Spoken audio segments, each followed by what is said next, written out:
lahat ng pagbabago ay mapapagod. Kaya nga, ang tahanan ay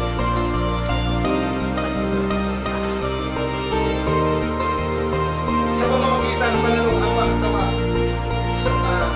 ay nung una, nung sa tinatalakay natin, kasi naitatatag ang hell of all those people that we wisdom. Sabi ng Diyos, sa pamamagitan ng mahusay, sa pamamagitan ng mahusay at matagyos na karulan ay nabubuo ang isang tahanan o ang isang buhay na pulong pagpapalala. Yun po ang binibigyan sa paliwanag tayo kasi si Pinsan mo ay lubos na pinagpapalala. Kaya sa kanya ang lumuha ng karulan at ibibigay niya sa mga sama ko.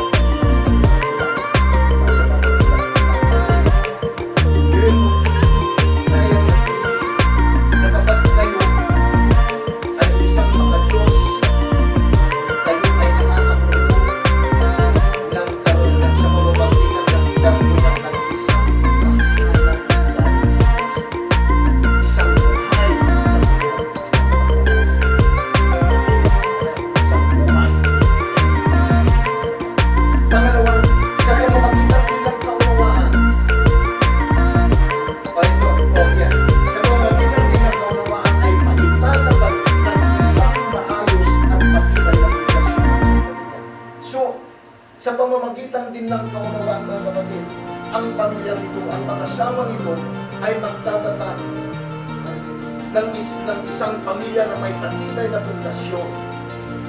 Tulad ng mensahe ng kapitang, ang lahat ng bagay ay nakasalalay sa pundasyon.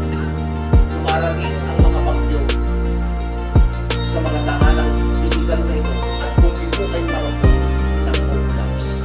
Ganon din ang buwan at mahina, hindi matatag ang pundasyon ng buhay natin magsasabi.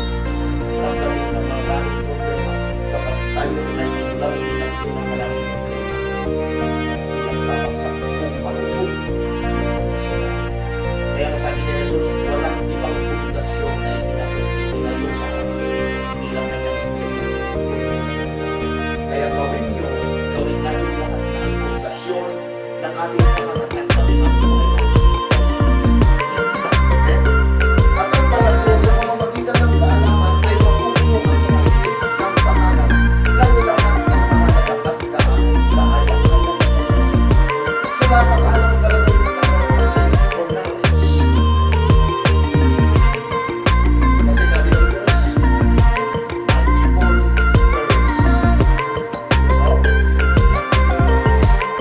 kahit napakahalaga sa pagtatatag ng isang pamilya, sa inyong pagtatayo ng inyong pamilya, napakahalaga ang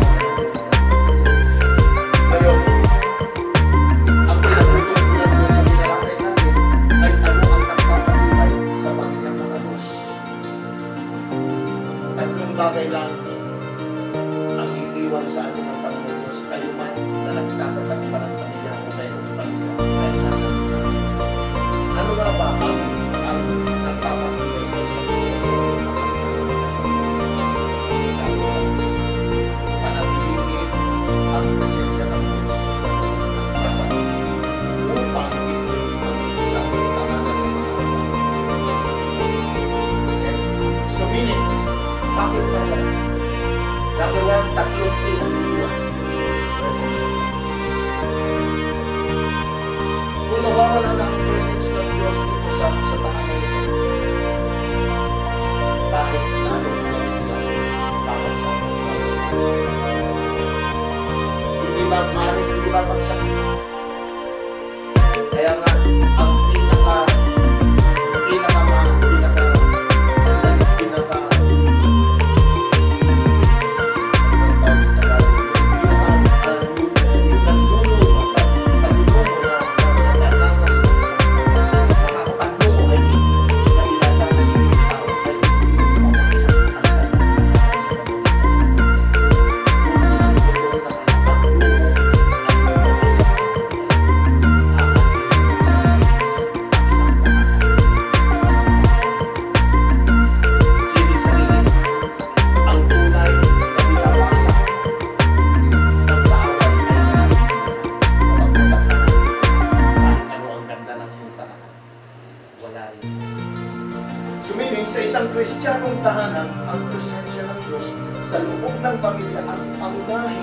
nagpapatibay sa mag-asawa at maging sa mga magkakapatid, magulang at anak.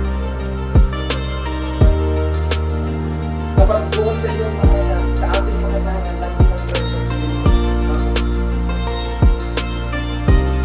Hindi sinabi ni Lord na mawawala ang pag-aaway ng mag-asawa. hindi sinabi ng Lord na mawawala ang pag-aaway ng magkakapatid. Pero ang pangako ng Lord kapag dapat na matuloy. Kung gusto natin ang matuwid na tahanan, mas dapat tayo magpursige. Huwag na tayo